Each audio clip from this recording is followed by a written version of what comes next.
Bom dia, meus irmãos, graça e paz nessa manhã. Vamos estar orando para o início do estudo EBD nesse domingo, amém? Querido Deus e Pai, te louvamos, bendizemos e glorificamos o teu santo nome, te agradecemos nesse momento pelo dom da vida, agradecemos a ti, Senhor, porque nos dá a oportunidade de estarmos aqui reunidos para falar da tua palavra. Que só possa Deus nos abençoar, nos instruir, enriquecer nossos corações com a tua palavra e assim nos dar força, Senhor, para caminharmos na tua luz e na tua verdade. Muito obrigado, Senhor, por tudo. É o que louvamos, engrandecemos e louvamos e por tudo agradecidos nessa manhã, em nome de Jesus. Amém. Vamos estar abrindo nossa Bíblia no livro de 1 Coríntios, capítulo de número 2, do 6 ao 16, que é o texto base. Texto base para o início da lição 10, que tem como título A Resistência às Heresias. Amém? Podemos ler assim: Entretanto, expondo sabedoria entre os experimentados, não porém a sabedoria deste século, nem a dos poderosos desta época, que se reduzem a nada, mas falamos a sabedoria de Deus em mistério, outrora oculta, a qual Deus preordenou desde a eternidade para a nossa glória. Sabedoria essa que nenhum dos poderosos desse século conheceu, porque se tivessem conhecido, jamais teriam crucificado o Senhor da glória. Mas como está escrito, nem os olhos viram, nem os ouvidos ouviram, nem jamais penetrou o coração humano o que Deus tem preparado para aqueles que o amam. Mas Deus nos revelou pelo Espírito, porque o Espírito a todas as coisas prescruta, até mesmo as profundezas de Deus. Porque qual dos homens sabe as coisas do homem, senão o Espírito de Deus, que nele está? Assim, também as coisas de Deus, ninguém as conhece, senão o Espírito de Deus. Ora, nós não temos recebido o Espírito do mundo, e sim o Espírito que vem de Deus, para que conheçamos o porquê Deus nos deu gratuitamente. Disso também falamos, não em palavras ensinadas pela sabedoria humana, mas ensinadas pelo Espírito, conferindo coisas espirituais com espirituais. Ora, o homem natural não aceita as coisas do Espírito de Deus, porque lhes são loucura, e não pode entendê-las, porque elas se discernem espiritualmente. Porém, o homem espiritual julga todas as coisas, mas ele mesmo não é julgado por ninguém. Pois quem conheceu a mente do Senhor, que possa instruir? Nós, porém, temos a mente de Cristo. Amém. Graças a Deus pela palavra do Senhor. Eu gostaria de estar meditando então com os irmãos a lição 10, que tem como título Resistência às Heresias. Eu quero colocar aqui de início, destacar 4 pontos que foi lido aqui do versículo 6 ao versículo 16, que traz como base esse texto, esse estudo. E os pontos essenciais que, para colocar na nossa vida espiritual, para vivermos, então, um evangelho cristocêntrico, e que nos ajudará a resistir, então, como diz aqui, as heresias dadas nesse século, nesse momento, dentro das igrejas. Talvez podemos dizer assim, mas na minha igreja o povo tem se privado de heresias. Sim, tudo bem, graças a Deus por isso, Mas podemos nos deparar com alguns irmãos de outros ministérios que possam trazer certas heresias ao nos relacionarmos. E para isso nós precisamos estar preparados para instruir esses que talvez estão com a fé um pouco fraca e com a palavra um pouco no coração distorcida. Então precisamos entender que o apóstolo Paulo ele vem explicando sobre a resistência às heresias, e eu então destaco aí a sabedoria, o conhecimento, o discernimento e o entendimento. É o que ele vem falando aqui nos breves versículos que nós lemos, e que vai nos ajudar a ter uma fórmula, uma base para resistirmos o convívio, talvez no meio de algumas heresias. Então, para isso, nós precisamos buscar esse conjunto de coisas, solidificar a nossa vida no Evangelho e viver, então, de acordo com a Palavra de Deus, né? Como ele fala aí, conferindo coisas espirituais com espirituais, que só o que vai poder discernir são o que estão no Espírito, o homem espiritual. O homem carnal, o homem físico, ele não vai conseguir discernir as coisas espirituais, porém ainda o achará loucura. Porém, nós buscamos o Espírito de Deus, a sabedoria de Deus e não a sabedoria humana, para podermos discernir, né, com todo o conhecimento, com toda a sabedoria, para que então não vivenciamos nenhum tipo de heresia. Bem, então, como isso nós sabemos que a heresia é ruim, e isso nos leva à prática talvez até do pecado, e sabemos que o pecado também é ruim, e o pecado mata o espiritual, mata o físico e também nos leva para o inferno.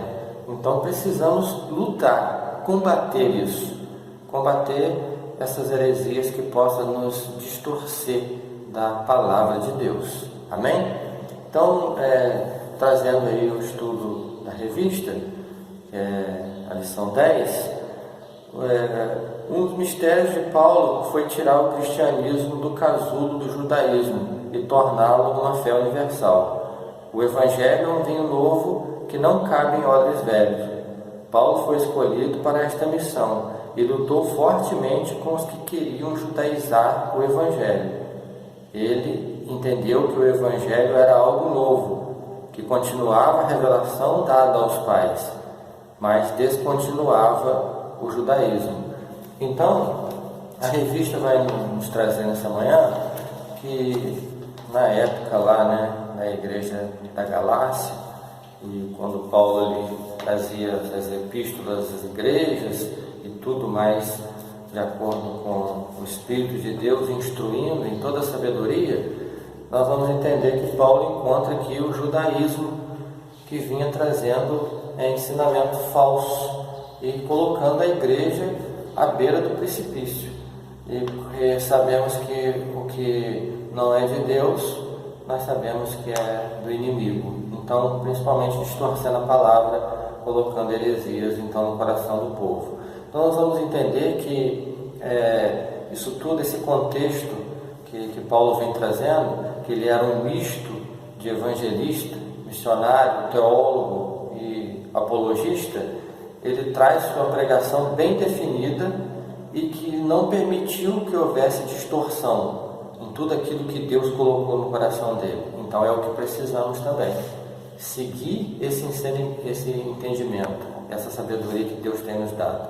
Não deixar que talvez uma dificuldade, não deixar que talvez algo diferente que vem sobre a nossa vida nos dá assim um desânimo e nós começamos a preferir tender para a carne, que nós sabemos que a carne ela gosta da carne. Então, assim, para trazer essa ilustração, nós sabemos que quando nós lutamos com o Espírito, né, o Espírito nós vamos tender. E quando nós estamos dando lugar à carne, lutando para a carne, então vamos tender. Então, precisamos entender dessa forma. Não podemos deixar nenhum tipo de distorção no nosso coração em relação à palavra de Deus, né? Como foi lido aqui, discernimento e então comparar espiritualidade com espiritualidade, coisas espirituais com coisas espirituais, saber que as coisas de Deus são verdades e nós precisamos concretizar isso no nosso coração, manter isso solidificado. É o único meio de vivermos na presença de Deus e aniquilar todo tipo de heresia, todo tipo de pecado, na verdade, não somente heresia, aqui basicamente voltado para a heresia, porque é um mal muito grande que nos esfria a fé, e quando nós mais precisarmos de motivar a nossa fé numa oração, numa busca às coisas espirituais e nos aproximarmos de Deus, se estivermos com os nossos corações heréticos, nós vamos estar com a palavra um pouco variada e talvez pode nos atrapalhar muito em motivar a nossa fé onde ela deve estar com as coisas de Deus. Então, Paulo vem alertando que o judaísmo nessa época, eles queriam desbotar o Evangelho, tirar a cor do Evangelho, né? Então um perigo muito grande é vivermos coisas que não condiz com a Bíblia, né? É um perigo de colocarmos uma palavra ou outra e trazermos questões nos nossos corações. Então ele fala aqui no finalzinho aí do primeiro do estudo, do primeiro texto aí de estudo, que então essas heresias ela pode embaçar, né, a verdadeira cor do Evangelho. E o difícil é hoje afirmar convicções. Então nós precisamos ter a certeza de que isso não nos atrapalhe. Então ele fala assim no finalzinho, qualquer olhar fora da ótica bíblica está errado. Por isso é oportuno ver a postura de Paulo diante das heresias e aprender com ele. Então as posturas, os olhares, nós podemos até destacar aqui, quem já não ouviu dizer que muitas pessoas falam dessa forma, Deus é um só. Deus que está aqui, Deus também está ali. Podemos entender que Deus, ele é soberano, ele é onipresente, ele realmente está em todas as partes, ele está em todo o universo. Porém, ele não vai habitar onde há pecado, né? Deus é de quem busca em espírito e em verdade, né? Então, Deus é um só, Deus sim é um só, mas ele vai estar em mim se eu buscá-lo em espírito e em verdade. Como também Deus é o mesmo daqui que está ali. Sim, Deus está aonde os verdadeiros adoradores estão. Então, o mesmo Deus que está aqui está ali? Não, nem sempre. Deus ele vai estar onde estão os verdadeiros adoradores. Se o seu coração é um verdadeiro adorador, Deus habitará nele eternamente. Então precisamos entender dessa forma. Deus não divide a glória dele com ninguém. Nós sabemos que tem talvez aí até algumas seitas que usam o nome de Deus, como o próprio estudo de hoje vai falar. Porém, usando o nome de Deus não quer dizer que Deus está ali, porque nós precisamos invocar a Deus de todo o nosso coração, né? Como eu disse aqui antes, sermos verdadeiros adoradores. Então, o primeiro ponto aí que fala sobre o problema com o judaísmo, Paulo ele vai trazer um alerta, porque eles queriam tornar o evangelho judaizantes. Eles queriam colocar as regras dele, do judaísmo, dentro do evangelho, tornar uma fé mista, tornar um evangelho cheio de heresias. E nós sabemos que hoje não é muito diferente não. Nós estamos vivenciando aí, se você ligar a televisão, você vai pegar programas de TV aí, mas com tanta heresia que dá até medo de olhar, então, de assistir. Então nós precisamos focar na palavra de Deus, né? Então, o interessante que ele vai falar aí, lá no ponto de número 2, né, que ele fala sobre o que Paulo vem alertando, o gnosticismo, um movimento esotérico.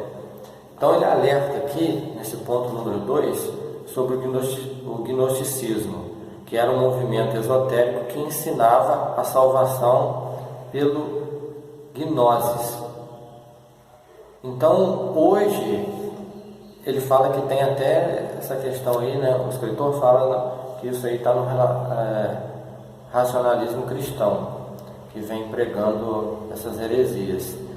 Então o perigo disso é estarmos vivendo e trazendo semelhanças a nossa vida cotidiana. Então fala aí mais para frente no estudo, já logo embaixo aí, entre suas muitas heresias, negavam o corporeidade de Cristo, sua mente, sua cruz, sua ressurreição, bem como a nossa, e ensinava a salvação por um conhecimento secreto. Opondo-se a isto, Paulo afirma que o verdadeiro mistério e o verdadeiro conhecimento estão em Cristo. Ao falar da ressurreição, ele afirma que Cristo ressuscitou e nós também ressuscitaremos. No 1 Coríntios, capítulo 15, né? Então, ele vem trazendo esse alerta aí, muito bom, né? Estudarmos esta manhã, sabendo que a palavra de Deus nos ensina a vivermos longe de tudo que não é da tua vontade. Então, quando Paulo ele vem falando das heresias, no capítulo de número 3 aí do estudo, a grande intervenção de Deus na história.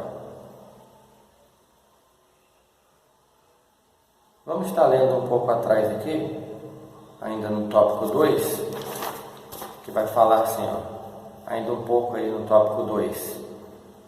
Gnosticismo, um movimento esotérico. Logo aí no segundo capítulo, diz assim, escritos antigos dão Simão o mago como gnóstico. Segundo fontes posteriores, ele dizia divino e sua amante era Helena de Troia, encarnada. Olha só que situação, né? Vivendo uma época onde Cristo já tinha derramado o teu sangue na cruz, para nós encontrarmos seitas que viviam como mago, como adivinhadores e tudo quanto mais vinham fazendo essas ignorâncias e essas heresias dentro da igreja e tentar infiltrar dentro do evangelho para, como nós lemos aqui atrás, embaçar a cor do evangelho. Então, graças a Deus, né, porque nós estamos nessa manhã falando da palavra de Deus e, como destaquei aqui de início, a sabedoria, o conhecimento, o entendimento e o discernimento para as coisas que vêm de Deus e vivermos uma fé inabalável, totalmente solidificada nas coisas de Deus. Amém? Então, vamos pular para o tópico 3 aí, onde ele vai falar sobre a grande intervenção de Deus na história, né?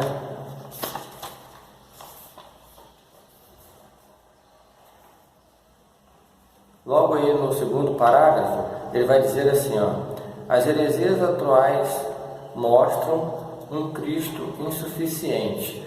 Olha só o detalhe que nós vamos fechar agora esse ponto aí, o tópico 3, que vai falar então de questões complicadas, né, para aqueles que trazem heresia nos corações e de uma certa forma esmorece a fé, porque para nós termos uma fé inabalável somente na palavra verdadeira de Jesus, né? Então ele diz assim, as heresias atuais mostram um Cristo insuficiente. A pessoa é salva por ele, mas fica presa a demônios e de maldição de palavras e de maldição hereditária. Ele precisa da reza forte de um guru para quebrar as maldições. Que tristeza, afirma o escritor, né? Um Cristo fraco e de demônios fortes.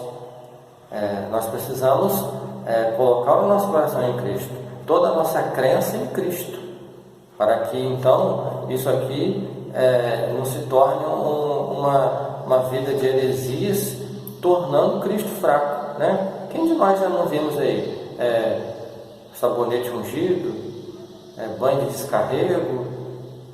Sei lá, você talvez já assistiu em algum programa que Cristo não tem força. O que tem força é o sabonete, é o manto, é a toalhinha abençoada, é o óleo ungido de Israel. Que evangelho é esse? O que nós precisamos viver na verdade? Nós precisamos de um Cristo no nosso coração, aquele que foi crucificado lá no Calvário, derramou o teu sangue para nos salvar, para perdoar nossos pecados, para nos curar de todo mal. Esse sim é os passos que devemos seguir aqui na terra, até que então chegue o tempo do fim.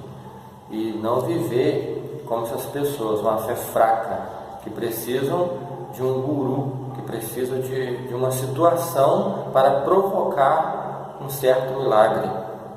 E agora vem a questão: da onde parte esse milagre? Se não é por Jesus, né? Se é por heresias, se é uma toalha consagrada, se é um óleo ungido de Israel, de onde vem essa cura?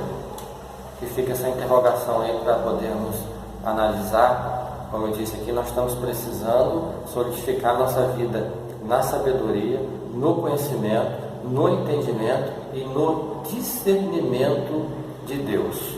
Então, de onde vem isso, né? Fica esse ponto de interrogação. Aí o escritor, ele diz aqui, que tristeza, né? Um Cristo fraco e demônios fortes. Aí ele afirma: Cristo salva a pessoa, entra em sua vida, mas não consegue transformá-la, livrá-la do maligno. Ela é uma criatura, uma nova criatura, mas não muda. E só passa a ser nova mesmo quando alguém quebra alguma maldição em sua vida. Quer dizer, ele precisa de uma situação geradora para que ele veja, né? Ele não acredita que Jesus ressuscitou o terceiro dia e está sentado à direita de Deus Pai.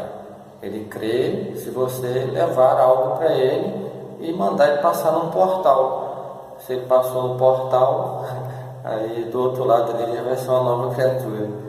Misericórdia, né, irmãos? Vamos meditar nessa manhã, né? Vamos aniquilar todo esse tipo de heresia que vem sendo aí mostrado nas TVs, em templos que se dizem ser templos evangélicos, templo de cristão.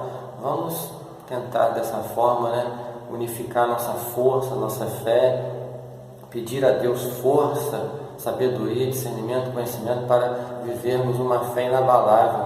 E quando encontrarmos talvez um certo irmão de alguma outra denominação, vamos tratá-lo com amor em primeiro lugar e exortar ele na verdade de Cristo. Amém? Precisamos dessa forma assim.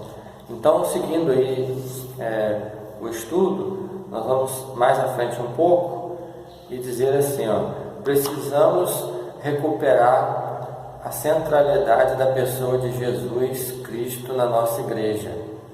Ela é dele, ele a comprou. Pastores e líderes não são os seus donos, apenas tomam conta dela para ele. Precisamos pregar e ensinar sobre Jesus. Pare um pouquinho. Precisamos pregar e ensinar sobre Jesus. Se nós vermos isso aqui na pauta e colocarmos uma comparação do que muito nós mesmos estamos vivendo, está faltando bastante coisas para chegarmos bem na vida que Jesus disse que deveríamos viver. Então, precisamos lutar contra isso. Nós precisamos estar preparados para herdar o reino. Precisamos estar preparados para estar com Jesus na eternidade. Então, nós precisamos pregar e ensinar sobre Jesus. Olha só, se pararmos aqui para meditarmos nessa pequena frase, nós vamos perceber que as pregações que nós ouvimos e até mesmo que fizemos nos tempos até agora, está faltando alguma incrementação. Nós precisamos falar mais do pecado. Nós precisamos mostrar mais para o povo que só há dois caminhos, céu e inferno. E para andarmos no caminho do céu, nós precisamos andar como Cristo. Nós precisamos fazer a obra de Jesus. E se pararmos um pouco mais para entendermos qual é a obra de Jesus, em primeiro lugar, nós vamos entender que a obra de Jesus está relacionada ao próximo. Ele diz que tudo que fizer aos pequeninos, se nós cuidarmos do órfão, da viúva, se nós cuidarmos de todos os que são necessitados, nós estamos fazendo para Ele. Então nós precisamos focar nisso e então precisamos pregar e ensinar sobre Jesus. Porque na verdade nós sabemos que falar sobre Jesus nos púlpitos, falar sobre Jesus na rede social, isso é bom, óbvio. Não estamos aqui dizendo que não é bom levar a mensagem da cruz. Mas a maior mensagem da cruz não é com a nossa boca, e sim com as nossas atitudes, com o coração cheio de graça, de amor para com o nosso próximo, para aquele que precisa de algo, para aquele que depende de uma boa palavra, não somente, como diz Tiago, um tapinha no ombro e vai na fé, e que Deus vos abençoe e contudo não suprir as suas necessidades, Nós precisamos saber, meus irmãos, que nós vivemos num tempo espiritual, mas também o nosso espírito habita num corpo físico que precisa de ajuda, não somente espiritual, mas também físico. Precisamos entender a verdade de Jesus, precisamos pregar e ensinar sobre Jesus. Isso é muito forte, precisamos meditar nisso, precisamos trazer então dessa forma. E a sua figura está desbotada em muito cântico, seguindo aqui a leitura, após o ponto aí, sua figura está desbotada em muito cântico, que fala do sentimento do adorador, mas não do adorado. Culto em que Cristo não seja o centro, cânticos que Cristo não seja glorificado, pregação em que Cristo não seja anunciado e todo problemático deve ser repensado. É o que nós estamos falando aqui, Então, meditemos nesse estudo de hoje da EBD e vamos passar aí para o pensar e agir. O antídoto às heresias é uma cristologia forte. Se a pessoa e a obra de Jesus são bem enfatizadas, a igreja está vacinada. Se perder Jesus de vista, a igreja corre risco. Por isso, fazemos 3 observações. Interessante aqui, hein? Primeiro, recuperarmos o valor da cruz na fé cristã. Sim, na cruz. Sim, na cruz. Sempre me glorio. Amaremos nossas igrejas à cruz de Cristo. 2. A igreja é um evento cristológico. Seu carro-chefe não é o louvor, nem o pregador, nem sua eclesiologia. Cristo é a razão de ser da igreja. Então é outro detalhe, Precisamos entender que a glória é de Cristo. O louvor é muito bom, o pregador é muito bom, mas precisamos entender que Cristo é o centro da igreja. E o 3 aí, para fecharmos, nada além do Novo Testamento. Cristo é o clímax da revelação. E no dizer de Lutero, o cânon dentro do cânon. Ele é a chave para se entender as Escrituras. Sem ele, não há salvação nem entendimento. Então precisamos nos colocar diante de Cristo aí para vivermos um entendimento fortalecido da palavra e trazer no nosso coração quebrantado pelo Espírito para recebermos o discernimento de tudo, porque para discernirmos coisas de Deus temos que ser espirituais e não carnais. Então tiremos tudo do nosso coração, tudo que é humano, tudo que é da carne, tudo que é terreno, precisamos tirar do nosso coração. Principalmente falar do irmão, falar da igreja, né? Discordar do pastor, discordar do que tem sido feito para a obra. Não seja dessa forma. Seja um crítico, mas um crítico construtivo. Chame a sua liderança, fala com ele, dê opiniões e ajude. Não fica nos bastidores fazendo fofoca, porque a fofoca ela te leva para o inferno também. Fofoca nada mais nada é que uma vida de heresia, né? Você traz coisas ruins atrai coisas ruins para a tua vida. Então, sai dos bastidores, sai das heresias, sai das intrigas, das discórdias, das dissensões, sai das fofocas e venha, né, para um evangelho puro. Se tiver que falar algo, fale em meio a todos e todos terão conhecimento. E assim, com o coração aquebrantado, com o coração cheio de paz, seja um crítico e construa algo melhor, né, para assim trazermos para dentro da igreja e para vivermos uma vida de fé e de relação com Deus. Vamos estar orando nesse momento. Senhor Deus e Pai, agradecemos por tudo, Senhor, que o Senhor tem feito, Pai, por tudo que o Senhor ainda há de fazer, por esse dia abençoado, maravilhoso. Nós te louvamos, bendizemos e glorificamos o teu santo nome. Obrigado, Pai, pela oportunidade da vida. Obrigado, Senhor, pelas famílias, pela CIB. Obrigado, Senhor, por esse ministério que o Senhor possa estar abençoando a cada dia, dando força, sabedoria para todos nós fazermos a tua obra, para irmos, Senhor, em busca daquele necessitado que precisa ouvir a tua palavra, que precisa ser resgatado do pecado, e que precisa aceitar, Senhor, a obra salvadora de Jesus na tua vida. Nos ajude, nos ilumine os nossos passos, nossos caminhos, para que assim seja feito, Senhor, de acordo com a tua vontade. Muito obrigado por esse dia, Deus. Eu entrego nas tuas mãos cada família, cada membro da Segunda Igreja Batista nesse momento, que dê um dia abençoado, cheio de paz, amor e alegria. É o desejo do nosso coração, Senhor, que assim o Senhor possa reinar em cada lar sempre. Toma, Senhor, nossa saúde, esse momento de quarentena que vivemos, que o Senhor possa guardar, Senhor, cada família, cidade de Cordeiro, cidade vizinha, livrar, Senhor, esse estado, esse país dessa pandemia. É o que oramos, gratos por tudo e agradecidos, Senhor. Em nome de Jesus. Amém.